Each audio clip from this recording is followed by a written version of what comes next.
Dame de beber, temas de espiritualidad por el padre José María Iraburu.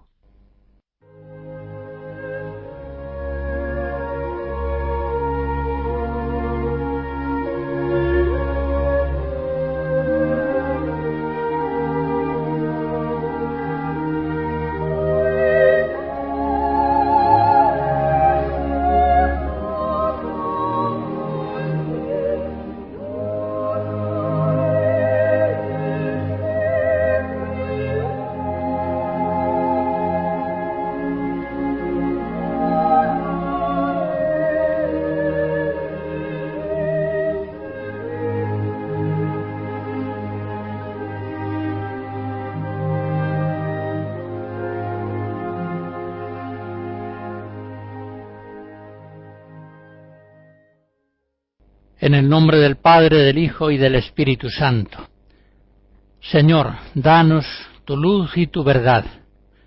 Asístenos con tu gracia para que podamos conocer tu voluntad. Y danos también por tu gracia la fuerza necesaria para cumplirla. Voy a tratar en esta conferencia de las edades espirituales por las cuales se va tipificando el crecimiento del cristiano en la vida de la gracia. La Sagrada Escritura, siempre que nos habla de la vida sobrenatural, de la vida en Cristo, lo hace en términos de crecimiento. La vida es algo que se desarrolla en un constante dinamismo perfectivo. Por eso en la Escritura son frecuentes las imágenes que tratan de describir ese crecimiento, en primer lugar en términos vegetativos. Por ejemplo, la frase del Salmo 91, el justo crecerá como palmera, se alzará como un cedro del Líbano.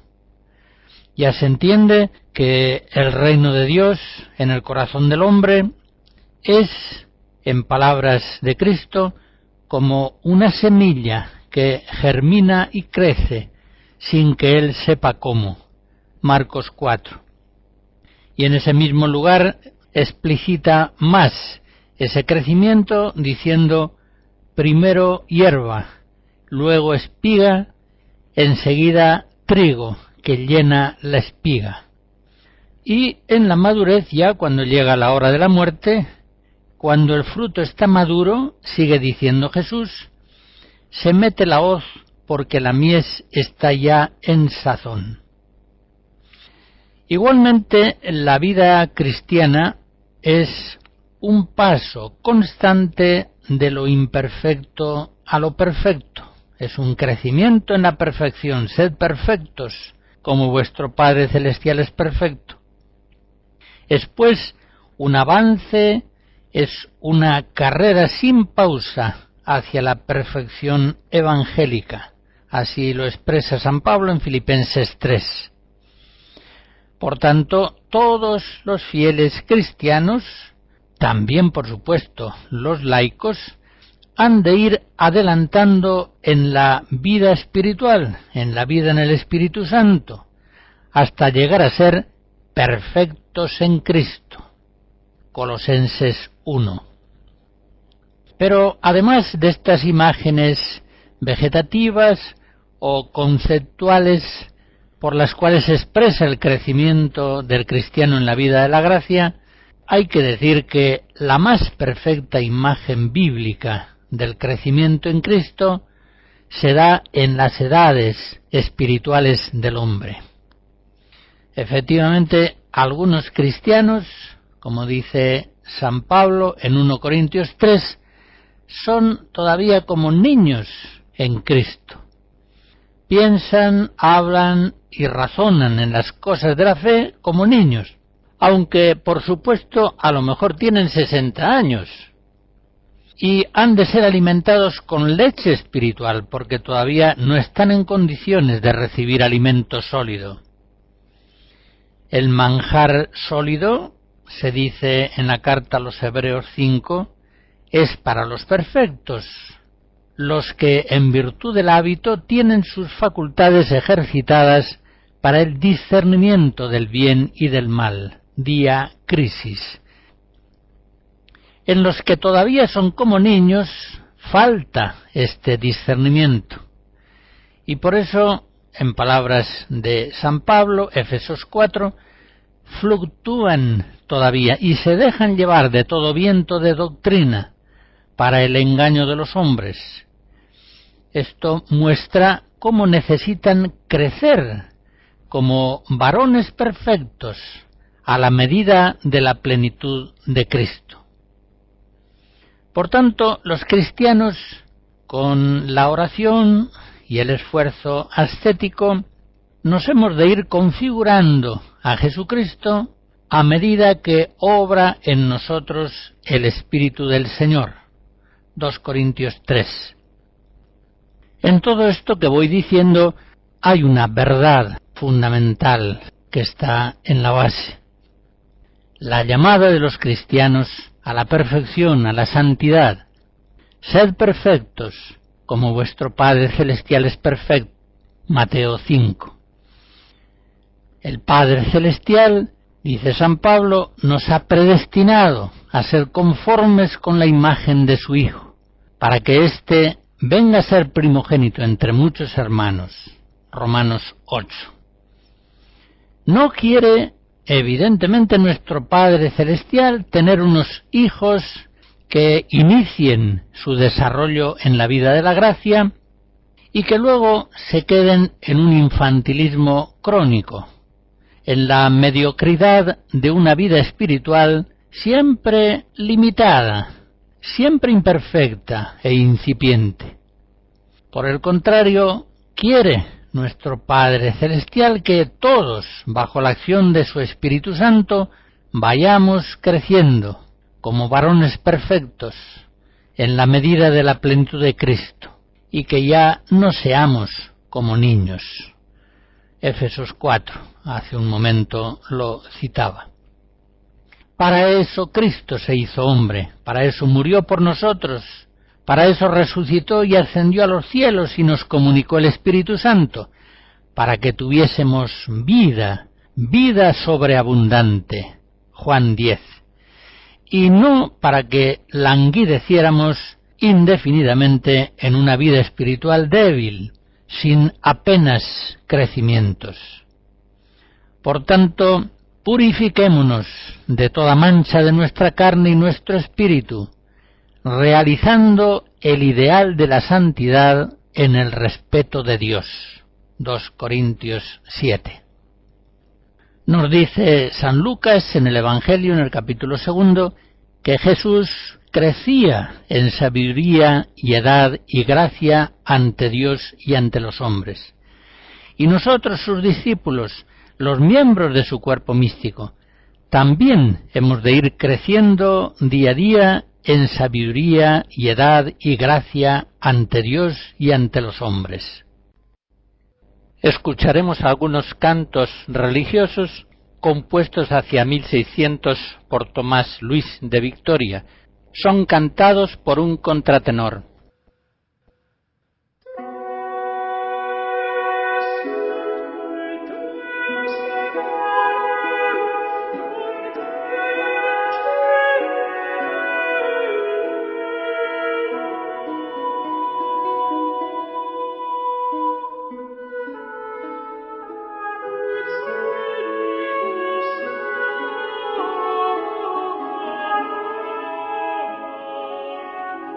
Thank you.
Los padres antiguos, los santos padres de la Iglesia, partiendo de la Sagrada Escritura y de la experiencia espiritual, intentaron señalar las fases del crecimiento espiritual en Cristo y acudieron a ciertas formas de clasificación.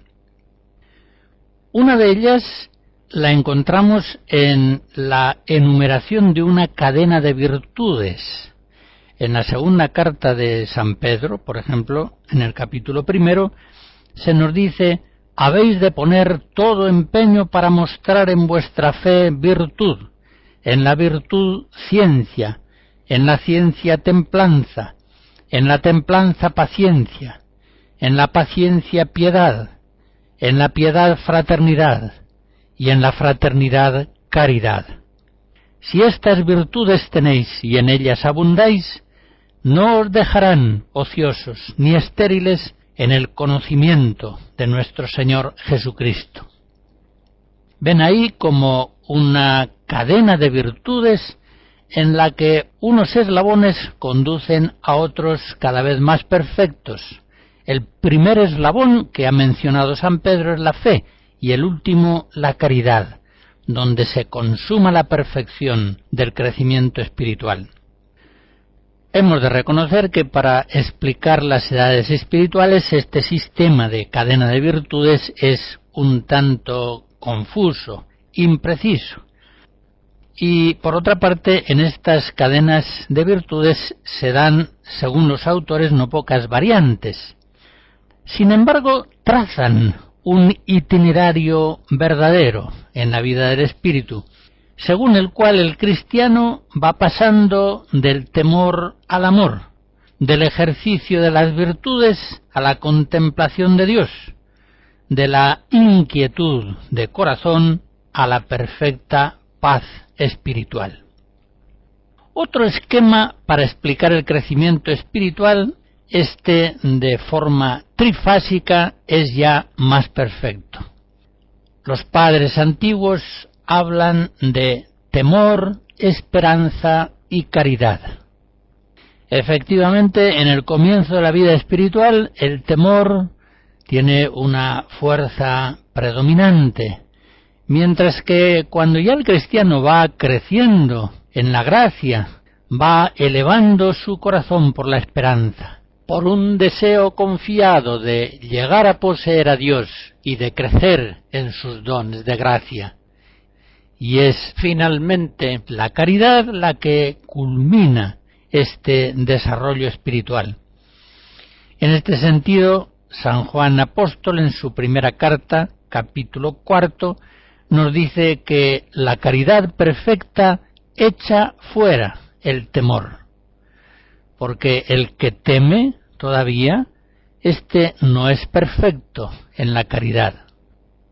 En un sentido semejante, Clemente de Alejandría, hacia el año 200, distingue entre aquellos cristianos que sirven a Dios, sobre todo por temor al castigo, o por esperanza del premio celestial, o aquellos que sirven a Dios por puro amor de caridad. Otra clasificación muy importante para describir el crecimiento espiritual la encontramos en el paso de la ascética a la mística. Es otra contribución primitiva de gran importancia para la historia de la teología espiritual. Ya estaba esta enseñanza sugerida en las palabras de Jesús: los limpios de corazón verán a Dios, Mateo 5. Es decir, hay en la vida espiritual una fase primera, predominantemente purificativa, que va limpiando el corazón y los ojos espirituales del discípulo de Cristo, de tal modo que éste va haciéndose, con la gracia de Dios, cada vez más idóneo para la contemplación divina. En el siglo IV, cuando la vida monástica ya se va organizando, hallamos, por ejemplo, un Evagrio Póntico, el monje sabio del desierto, que enseña cómo la vida espiritual ha de ir pasando de la práctica, la ascética, purificando al cristiano de vicios, desórdenes pasionales, liberándole progresivamente del influjo del demonio, de tal modo que vaya acercándose a la apaceia, la paz espiritual, la impasibilidad, la ausencia de movimientos desordenados de la voluntad y del sentimiento.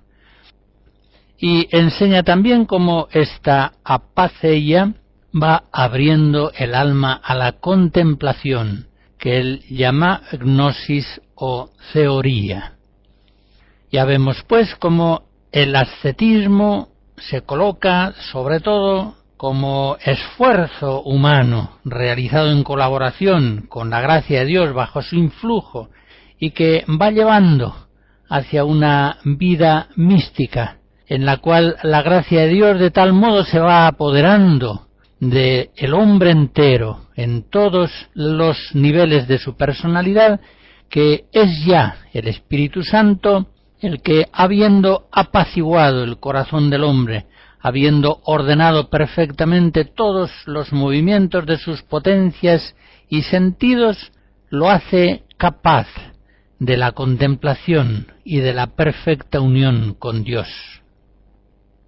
Este esquema, el paso de la ascética a la mística, equivale, como ya lo vimos en su momento, al paso de las virtudes a los dones, al paso de la barca que avanza a golpe de remos, a la barca que navega bajo el impulso del viento recogido en sus velas, a la transición entre una vida espiritual, sobrenatural, realizada al modo humano, en régimen predominante de virtudes, a una vida espiritual, realizada ya al modo divino, bajo el influjo continuo de los dones del Espíritu Santo. Recordaré también cómo otro esquema trifásico ha tenido notable importancia para explicar esa dinámica normal de la vida de la gracia en el cristiano.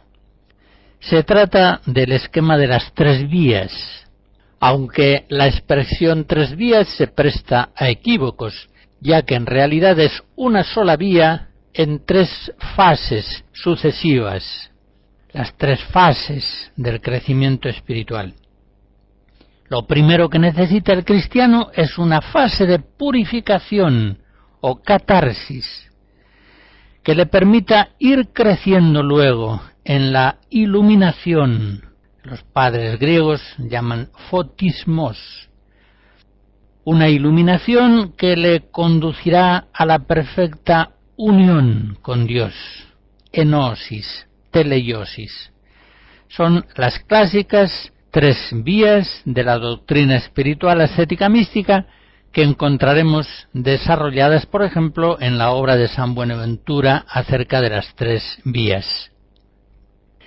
San Agustín, por su parte, ve el crecimiento espiritual fijándose sobre todo en los grados de la caridad, que una vez despertada en el alma por obra del Espíritu Santo, se alimenta, se fortalece y va creciendo hasta alcanzar la perfección. Así el hombre va pasando del amor a sí mismo, con olvido de Dios, al amor total a Dios, con olvido de sí mismo. En la Ciudad de Dios y en otros lugares de sus obras, San Agustín desarrolla este esquema muy hermosamente. Este gran doctor considera también la analogía de las edades espirituales, la analogía a la que antes aludía. El cristiano niño, si está en la gracia de Dios, tiene en sí al mismo Dios, pero apenas se entera de ello. En cambio, a medida que se va haciendo adulto, y quiero decir espiritualmente adulto, aumenta en él no sólo la intensidad de la inhabitación, sino también la captación espiritual de esa presencia gloriosa de la Trinidad en el alma. En el siglo V, El monje Casiano, el autor que quizá más contribuyó a difundir en la Iglesia latina la doctrina espiritual de los maestros cristianos orientales, nos enseña en sus conferencias cómo ha de darse un paso progresivo de la vida ascética a la vida mística. Se refiere también a las series trifásicas que antes he aludido: temor, esperanza, caridad, como los tres motivos que sucesivamente van haciéndose predominantes en la vida del cristiano. Y nos habla también, para explicar el crecimiento espiritual, de las tres renuncias sucesivas que han de ir produciéndose bajo el influjo de la gracia. Primero, la renuncia a los bienes exteriores. Después, la abnegación de los propios vicios y pecados. Y finalmente, el desprendimiento de todo el mundo visible para buscar el mundo futuro en la plena unión con Dios. En el siglo VI, San Gregorio Magno, Papa, otro de los grandes maestros espirituales de la antigüedad, nos habla de comienzo, progreso y perfección, es decir, nos habla de cristianos incipientes que están comenzando el camino de la perfección, de cristianos adelantados que progresan en ese camino y de cristianos perfectos que han llegado al término en el desarrollo del camino vivificante del Evangelio. En todo caso, véase que los padres, tanto los de Oriente como los de la Iglesia Latina, entienden como algo evidente que la vida cristiana ha de ser vivida en un crecimiento continuo. Por eso un San Gregorio de Nisa nos dice: la verdadera perfección nunca permanece inmóvil, sino que siempre está creciendo de bien en mejor. La perfección no tiene fronteras que la limiten. Y en ese mismo sentido nos dice San Jerónimo: no querer ser perfecto es ya un pecado.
La teología espiritual en la Edad Media continúa, evidentemente, las tradiciones espirituales de la Iglesia latina y griega, pero hace aportaciones a veces realmente interesantes.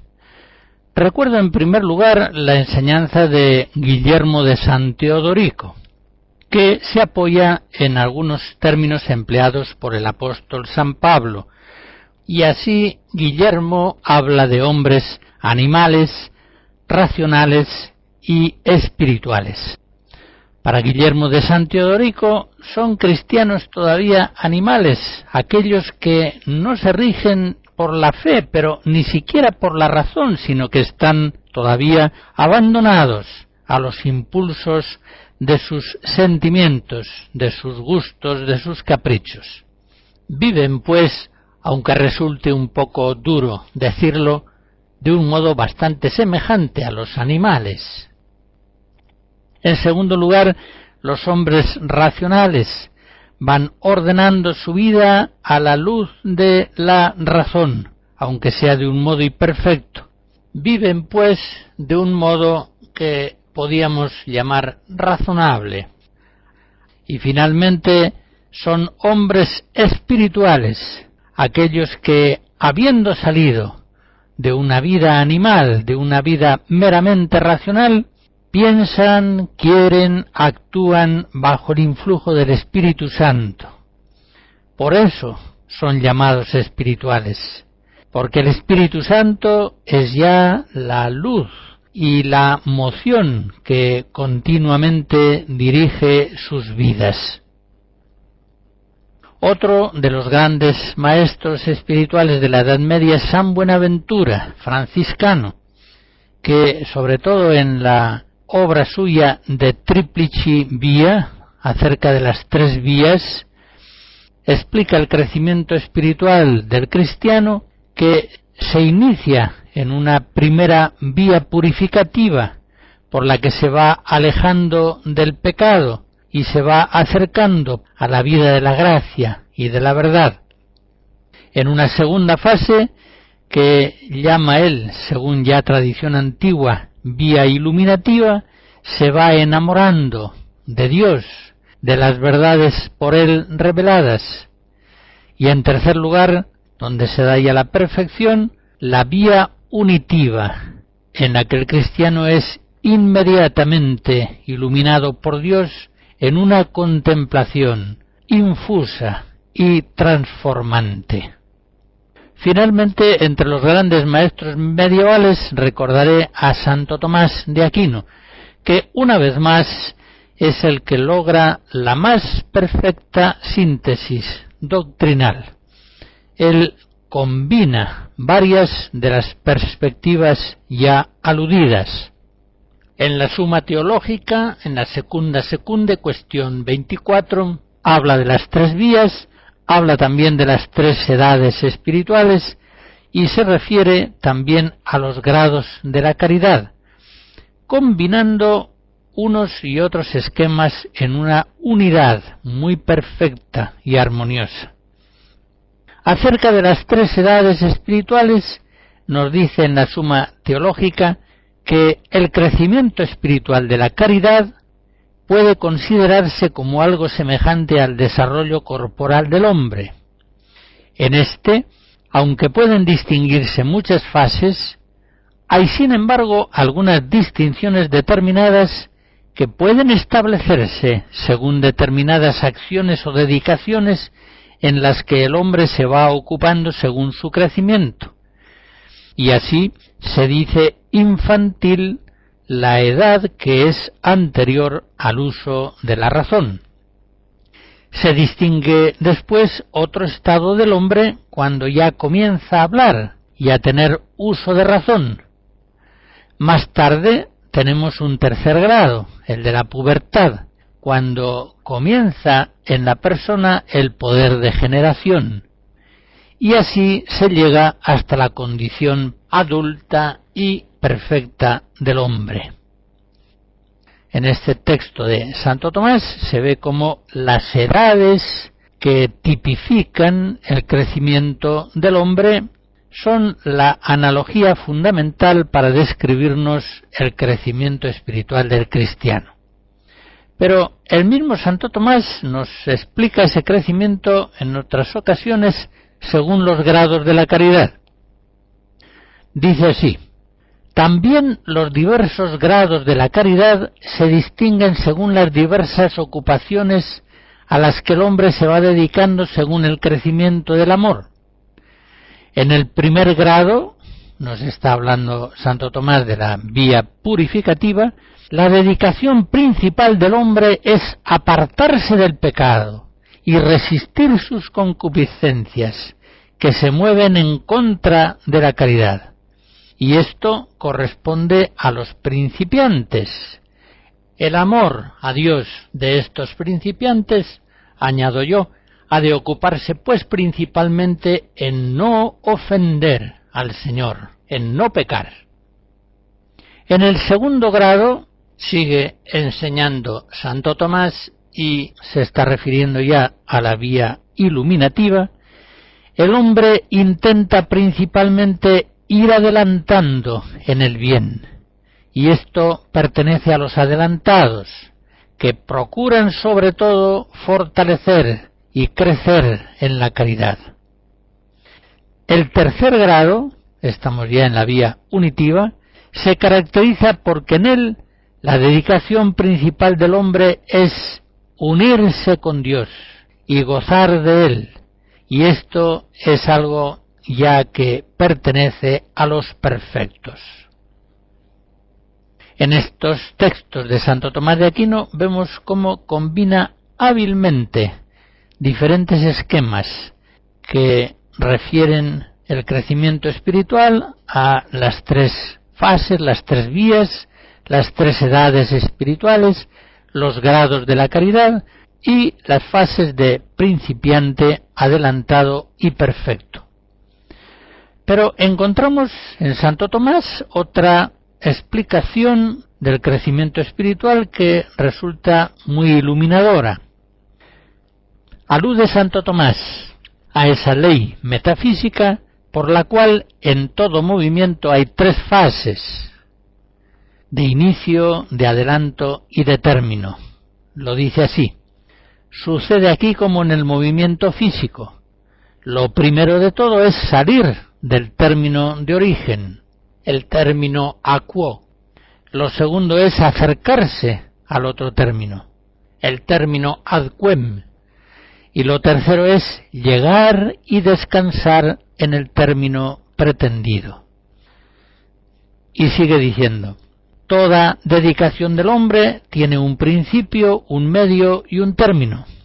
Por tanto, en el estado espiritual se distinguen también tres fases: un principio propio de principiantes, un medio que pertenece a los adelantados y un término que es propio de los perfectos.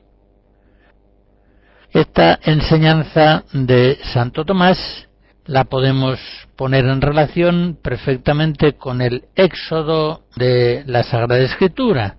El pueblo de Dios, conducido y asistido por el Señor, tuvo en primer lugar que salir de Egipto con no pequeño esfuerzo y riesgo, pero enseguida hubo de adelantar, de pasar el desierto, sostenido por la esperanza.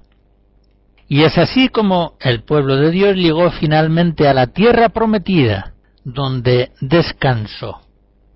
Hay pues una lógica perfecta en este plan dispuesto por Dios para crearse un pueblo nuevo, un pueblo elegido, distinto de todos los demás pueblos. Salió de Egipto, sacado de él por el fuerte brazo de Yahvé, atravesó el desierto en un éxodo heroico, conducido por el mismo Señor en forma de nube luminosa, y llegó a la tierra prometida por don de Dios, por gracia de Dios. Dios fue siempre su camino.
En este recorrido que estamos haciendo en la historia de la espiritualidad, acerca de los modos de clasificar las fases del crecimiento espiritual, llegamos ya al Renacimiento, y me fijo en primer lugar en la enseñanza de San Ignacio de Loyola.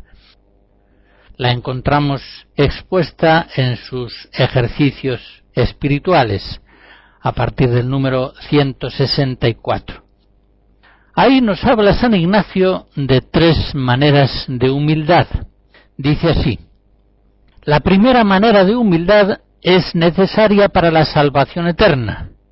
Es a saber que así me abaje y así me humille cuanto en mí sea posible, para que en todo obedezca a la ley de Dios nuestro Señor, de tal suerte que aunque me hiciesen Señor de todas las cosas creadas en este mundo, ni por la propia vida temporal, no sea yo en deliberar de quebrantar un mandamiento, sea divino, sea humano, que me obligue a pecado mortal.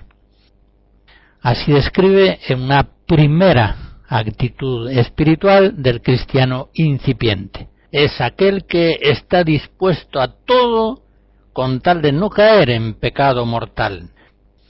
Pero sigue diciendo: la segunda es más perfecta humildad que la primera.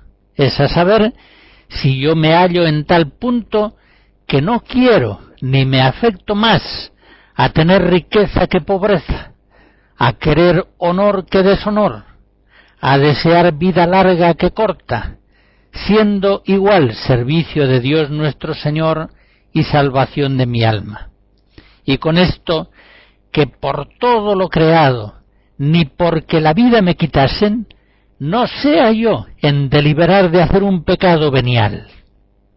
Aquí ya, en este segundo grado de humildad, San Ignacio nos describe una situación de gran indiferencia espiritual, que incluye también una determinada determinación de evitar por todos los medios ofender a Dios con un pecado siquiera sea venial. Y pasa a caracterizar la actitud espiritual del cristiano ya perfectamente crecido en la vida espiritual. Y dice así: la tercera es humildad perfectísima, es a saber, cuando, incluyendo la primera y segunda, siendo igual alabanza y gloria de la divina majestad, por imitar y parecer más actualmente a Cristo nuestro Señor, quiero y elijo más pobreza con Cristo pobre que riqueza, oprobios con Cristo lleno de ellos que honores, y desear más ser estimado por vano y loco por Cristo, que primero fue tenido por tal, que por sabio ni prudente en este mundo. Comentar este texto perfectísimo de San Ignacio de Loyola nos llevaría muy lejos, pero me quiero fijar solamente en un planteamiento que él nos acaba de enseñar y que me parece fundamental. El primer grado de humildad permite vencer habitualmente el pecado mortal. El segundo grado de humildad, el segundo grado de perfección espiritual, vence ya habitualmente los pecados veniales, al menos los claramente conscientes y deliberados. Y el tercer grado de humildad, donde San Ignacio coloca ya la perfección espiritual, es aquel grado en el cual prefiere el hombre la cruz, la pobreza, el desprecio del mundo, para unirse así más a Jesucristo y, participando más de Cristo crucificado, participar más plenamente del Cristo glorioso. Aquí ya no es cuestión de pecados mortales y veniales, que han sido ya largamente superados. Aquí lo más que se puede dar son ciertas imperfecciones, más o menos conocidas y consentidas. Pero vengamos a otro gran maestro espiritual, a Santa Teresa de Jesús, doctora de la Iglesia. Esta santa maestra en cosas del espíritu, en las moradas del castillo interior, distingue y va describiendo 7 fases del crecimiento espiritual, fijándose sobre todo en el desarrollo de la vida de oración. Santa Teresa da aquí su enseñanza partiendo de la imagen de un castillo espiritual, en el cual la torre central y principal se ve rodeada por edificaciones distribuidas en 7 círculos concéntricos. Ella nos habla de que en las moradas primera, segunda y tercera, el cristiano incipiente se ejercita todavía en oraciones activas, realizadas pues al modo humano, en régimen predominante de virtudes, sobre todo de fe y de caridad. En la cuarta morada, el cristiano ya adelantado comienza a tener un cierto grado de contemplación infusa. Se trata de oraciones semipasivas. Y finalmente, en las moradas quinta, sexta y séptima, nos describe Santa Teresa al cristiano, que en la contemplación mística pasiva va logrando una unión perfecta con Dios, en la que se transforma en Dios de un modo maravilloso e indecible. Ya se comprende que todos estos esquemas de clasificación para el crecimiento espiritual pueden superponerse unos a otros y coinciden entre sí perfectamente. San Juan de la Cruz, concretamente, nos habla, aludiendo a términos ya clásicos, de principiantes aprovechados y perfectos. Así lo hace en el libro La subida al Monte Carmelo y en la noche oscura. Según su enseñanza, una distribución de sus noches podría aproximadamente establecerse así. En primer lugar, los principiantes que se dedican, que se empeñan bajo la acción de la gracia en una purificación activa del sentido y del espíritu. Enseguida los adelantados, empeñados en la purificación pasiva del sentido. Y los perfectos, aquellos en los cuales el Espíritu Santo realiza de modo maravilloso la purificación pasiva del espíritu, en la cual se da la total perfección de la persona, la total unión con Dios. Los autores espirituales modernos siguen haciendo alusión continua a estas maneras de clasificación que he ido recordando. Pero todavía señalaré un sistema de clasificación importante, el que nos da el jesuita Louis L'Allemand a comienzos del siglo XVII. Él distingue 3 conversiones por las que suele pasar el cristiano que de verdad busca la santidad.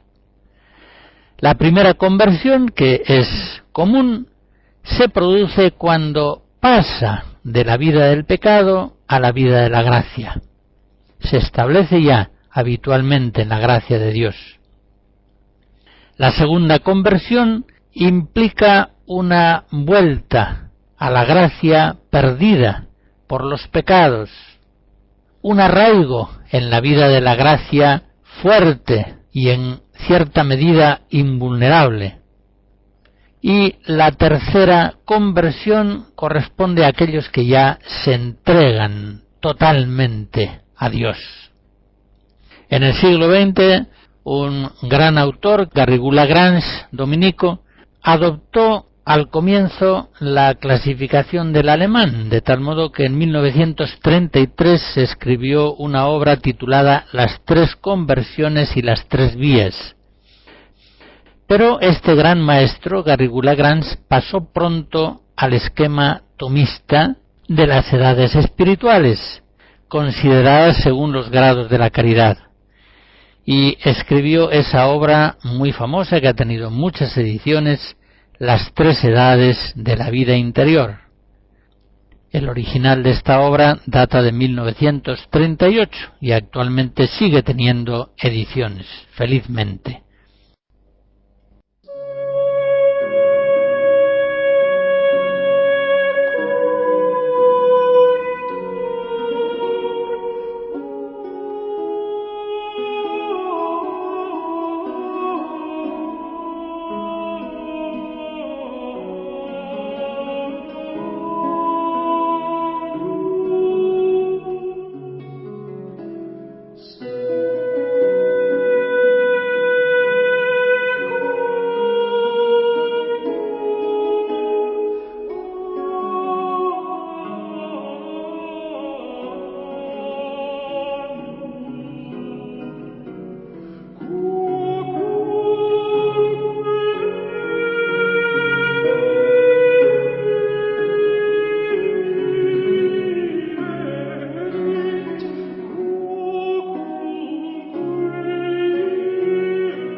Termino esta primera aproximación al tema de las edades espirituales del cristiano recordando que el magisterio apostólico, el magisterio de la Iglesia, ha enseñado siempre que la vida de la gracia ha de tener un progreso continuo. El Concilio de Trento, por ejemplo, nos dice que los cristianos han de renovarse de día en día, creciendo en la justicia y justificándose en ella cada vez más, mediante el mérito de las buenas obras. Por su parte, el reciente Concilio Vaticano II nos enseñaba que es necesario que los cristianos, con la ayuda de Dios, conserven y vayan perfeccionando en su vida la santificación que recibieron. Lumen Gentium 48. Recibieron en el bautismo una santificación inicial que bajo la acción del Espíritu Santo está pidiendo un crecimiento perfectivo al paso de los años. También encontramos en el mismo magisterio de la Iglesia el rechazo del error quietista. En el quietismo se negaba el crecimiento espiritual con fases tipificadas. Más aún, como vemos en la reprobación del quietismo, afirmaban los quietistas que aquellas tres vías, purificativa, iluminativa y unitiva, son el mayor absurdo que se haya dicho en mística, puesto que solamente hay una vía única, y es la vía interior, la vía interna. Cuando en un decreto del Santo Oficio, en el año 1687, bajo el Papa Inocencio XI, se reprueban estas proposiciones quietistas de Miguel de Molinos, se está enseñando en forma indirecta que hay efectivamente en el desarrollo de la vida espiritual cristiana tres vías, tres fases: purificación, iluminación y unión perfecta. Antes de terminar esta conferencia, me van a permitir que les haga una pequeña confidencia. Yo tengo en una opinión muy alta a mis oyentes, pues considero que manifiestan un notable grado de virtud al permanecer escuchándome una y otra vez. Por eso espero que cuando resulte una conferencia un tanto pesada, como lo ha sido la que ahora termino, no dejarán por eso de escucharme en ocasiones sucesivas. Pues bien, hecho ya el desarrollo histórico de esta cuestión, con el favor de Dios, en la próxima conferencia sacaremos algunas conclusiones de estos planteamientos que, pienso yo, son sumamente útiles para la vida espiritual y también para la dirección espiritual de otras personas. Si conocemos bien los modos normales por los cuales el Espíritu Santo quiere ir transformándonos en Cristo, más segura y fácilmente podremos ser fieles a la acción de su gracia. La bendición de Dios Todopoderoso, Padre, Hijo y Espíritu Santo, descienda sobre ustedes y les guarde siempre. Amén.